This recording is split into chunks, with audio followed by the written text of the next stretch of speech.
Olá, alunos! Sou a professora Jânia, professora da disciplina de Biologia. Vamos continuar estudando sobre os seres vivos, unidade 4 da apostila de estudo de vocês. E vamos continuar falando sobre o reino animal, filo artrópoda. E aqui a gente vai ver a segunda parte, né, do grupo dos crustáceos. E todo o conteúdo que eu estou passando para vocês, né, tem na apostila de estudo de vocês, na página 55 e 57. A gente vai saber agora, nessa parte 2, conhecer um pouquinho sobre os grupos, né, presentes dentro, né, do subfilo crustácea, tá? E dentro do subfilo crustácea tem as classes, ok? São muitas classes que tem, né? Não vou entrar com detalhes para vocês, ok? Mas vou mencionar as características desse grupo aqui. Então, nessa imagem aqui, a gente tem a presença, né, de, por exemplo, aqueles grupos que têm 10 pares de pernas, né, e aqueles que não têm, aqueles que são um pouquinho, né, menores, né, aqueles que eles se fixam, né, são sésseis. Então, o número de patas é um bom critério que permite dividir a classe dos crustáceos em suas ordens, tá? Então, a gente tem aqui decápodos, né, que são aqueles que têm 10 pares de perna. Então, por isso, deca de 10, tá? Então, assim a gente organiza, né, os grupos. A gente tem aqui um grupo que, por exemplo, onde tem lagosta, né, camarão, ok? E aqui um grupo onde tem, por exemplo, siri, caranguejo, tá? Esse já é um grupo onde tem, por exemplo, as cracas, né, as baratinhas. Então, os grupos aqui, a gente tem os decápodes aqui, né? Eles são bem importantes, né? Tanto eles são utilizados para gastronomia, né? E são muito utilizados para estudos também. Esse grupo aqui, eles têm duas patas dianteiras, que eu falei que eu ia comentar com vocês na nossa aula anterior. Então, eles têm duas patas dianteiras, que são aqui representadas, né, por exemplo, aqui por um caranguejo, e elas são modificadas e bem desenvolvidas como adaptação à prevenção de alimentos, ou seja, eles utilizam ela para proteger seu alimento, para poder conseguir o seu alimento, tá? Então, por isso ela é um pouquinho mais desenvolvida.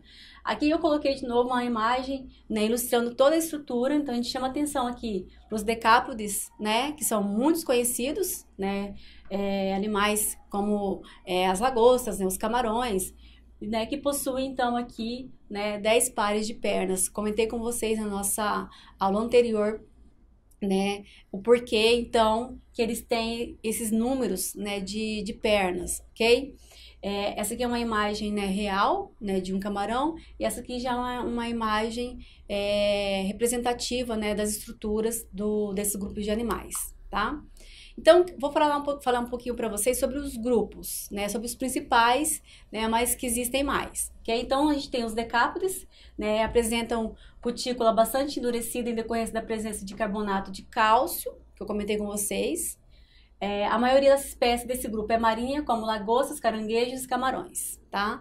Temos o grupo dos isópodes, grande número de espécies, entre as quais podemos citar representantes de água doce, salgada e ambiente terrestre, tá? Então, nesse grupo aqui, a gente vai lembrar do tatuzinho de jardim, né, que é terrestre, tatuís, a gente pode chamar de tatuí, a gente pode chamar de tatuíra, ou tatuzinho de praia, aqueles que quando a gente tá ali na areia da praia, eles sempre saem, né, de dentro da areia, né, eles ficam um pouquinho profundo ali, eles furam um buraquinho, né, e eles ficam ali se escondendo, né, e muitas pessoas têm hábito de comer ele, né, de fazer uma farofa e comer eles. Eu mesmo já comi, já experimentei e é muito bom, né, então são animais, né, que a gente conhece como pertencentes ao grupo isópodes. Tem os copépodes, tá? São microcrustáceos que podem fazer parte dos plânctons, né, importantes na cadeia alimentar, né, de um ambiente aquático, tá? E tem também os cirrípedos, que são outros grupos, e aqui nesse grupo pertence a eles as cracas, que são aqueles crustáceos pequenininhos que são sésseis e ficam fixados em substratos, tá? Então, esses grupos aqui são os grupos que a gente pode dizer que são super importantes, né? Os mais conhecidos, né? São importantes porque são utilizados para alimentação, né? Para estudos, são utilizados como bioindicadores de água, né? Como aqueles que são filtradores, né? Aqueles que são os plânctons, né? Que faz parte ali da cadeia alimentar, né? Principalmente quando tem fases de larva, tá? Então, eles têm essa importância aqui, esse grupo que nós estamos falando. Então, existem duas características bem importantes para a gente saber diferenciar esse grupo aqui, né? Que é caranguejo e o siri, que é muito fácil de ser confundidos, né? Porque eles são parecidos. Então, aqui, eles são diferenciados, né? Então, por duas características.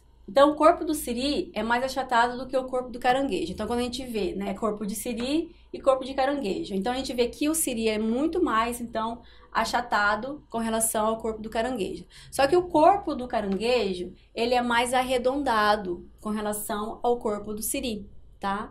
É, uma um exemplo que eu peguei para eu poder aprender e saber a diferença é que esse corpo aqui do siri, né, que ele é menos arredondado, né, que o do caranguejo, ele tem aqui umas estruturinhas aqui, parece uma barrinha, né, que pode lembrar, de repente, uma saia.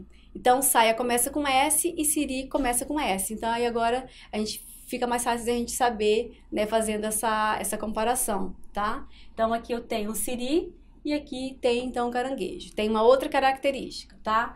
As patas traseiras do siri são largas. Então, quando a gente olha para o siri, ele tem essas duas patas aqui que são o quê? Largas, tá? E aqui no caranguejo não tem essas patas largas, certo?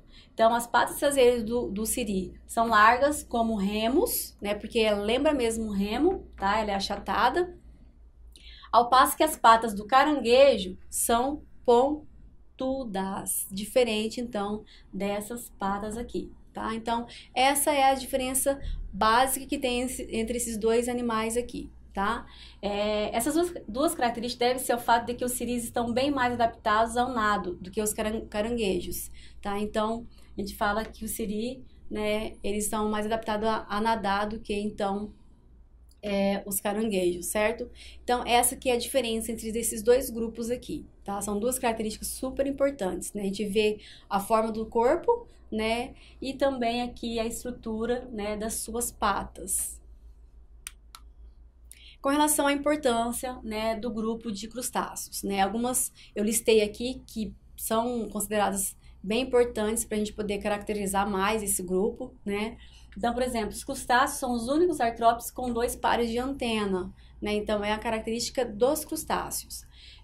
Os caranguejos ermitões, eles não possuem conchas, ele precisa da concha de um molusco para ele poder se esconder, tá? As cracas, elas não eram consideradas crustáceo até o ano de 1800, né? Então, hoje elas fazem parte do grupo dos crustáceos.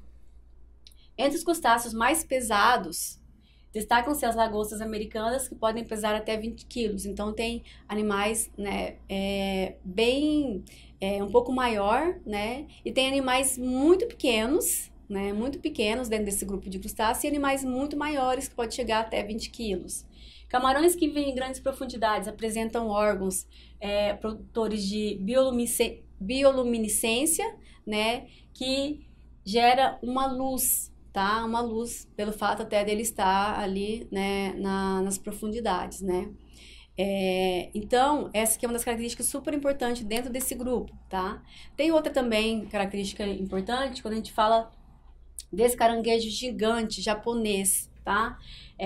Ele, né, muito grande com relação, né, aos outros que nós, né, falamos, eles podem chegar até 4 metros de envergadura, tá? Então, aqui tem a imagem, né, desse caranguejo, a gente vê que as pernas dele são bem altas, né? Então, assim, um diferencial, então, a gente tem, né, uma exclusividade sobre esse caranguejo aqui, tá?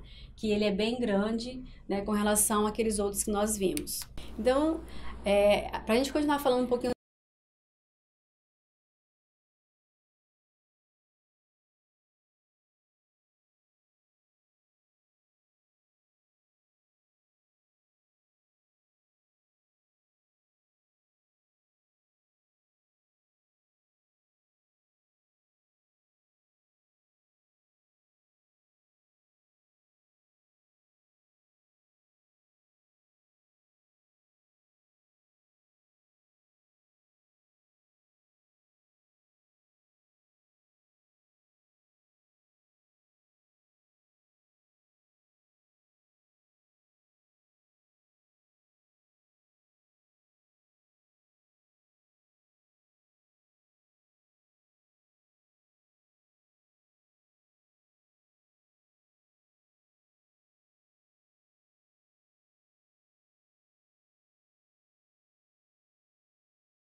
Tchau!